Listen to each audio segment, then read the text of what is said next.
श्री कृष्ण कहते हैं, प्रत्येक आत्मा अमर है, वह न जन्म लेती है और न ही मृत्यु को प्राप्त होती है। यह शरीर नाशवान है, परंतु आत्मा सदा के लिए स्थायी है। इसलिए तुम अपने कर्तव्यों का पालन निर्भय होकर करो, क्योंकि आत्मा को कोई मार नहीं सकता। श्री कृष्ण कहते हैं, जब व्यक्ति मोह माया और आसक्ति से मुक्त हो जाता है, तब वह वास्तविक शांति और सुख का अनुभव करता है।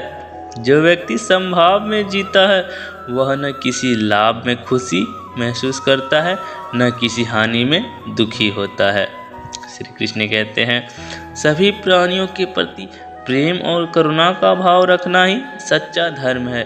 भगवान सभी के भीतर विद्वान है, भगवान सभी के भीतर विद्वान है। इसलिए सभी जीवों के प्रति समान भाव रखना ही वास्तविक भक्ति है। श्री कृष्ण कहते हैं, जो व्यक्ति हर स्थिति में समान भाव से रहता है, न किसी खुशी में अत्यधिक प्रसन्न होता है और न किसी दुख में विचलित होता है, यही व्यक्ति सच्चे ज्ञान और आध्यात्मिकता को प्राप्त कर सकता है। श्री कृष्ण कहते हैं, क्रोध व्यक्ति का सबसे बड़ा शत्रु है। यह न केवल मनुष्य के मन को विक्षिप्त करता है, बल्कि उसे उसके कर्तव्यों से भी विमुख कर देता है। इसलिए क्रोध पर विजय प्राप्त करना ही सच्ची विजय है।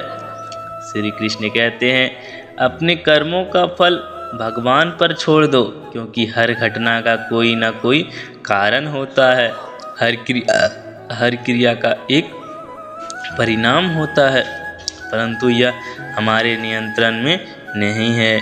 हमें केवल कर्म करते रहना है। श्री कृष्ण कहते हैं, जो व्यक्ति मोह माया से मुक्त होकर निष्काम कर्म करता है, वह संसार में रहते हुए भी उसे अछूता रहता है। जैसे कमल का पत्ता पानी में रहते हुए भी गीला नहीं होता, वैसे ही यह व्यक्ति संसार में रहते हुए भी बंधनों से मुक्त होता है। श्री कृष्ण कहते हैं, संसार के कर्तव्यों से भागना ही नहीं, बल्कि उनसे लिप्त रहकर अपने आत्मिक कर्तव्यों का पालन करना ही सच्चा ज्ञान है। श्री कृष्ण कहते हैं, जो व्यक्ति हर स्थिति में धैर्य और सहनशीलता का पालन करता है, वही जीवन के हर संघर्ष में सफल होता है। श्री कृष्ण कहते हैं, आत्मसंयम ही सबसे बड़ी शक्ति है। जो व्यक्ति अपने मन और इंद्रियों को नियंत्रित कर लेता है, वह सबसे बड़ा विजेता है।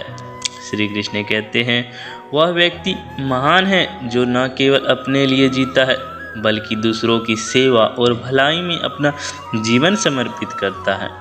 श्री कृष्ण कहते हैं, सच्चा सुख बाहरी वस्त्रों से नहीं, बल्कि आत्म की शांति और संतोष से प्राप्त होता है। श्री कृष्ण कहते हैं, भक्ति और समर्पण के मार्ग पर चलने वाला व्यक्ति संसार के सभी बंधनों से मुक्त हो जाता है और सच्चे आनंद को प्राप्त करता है। ऐसे ही श्री कृष्णा के कोट्स एवं श्री कृष्णा के कहानियों को सुनने के लिए हमारे चैनल संसार की माया को सब्सक्राइब करें।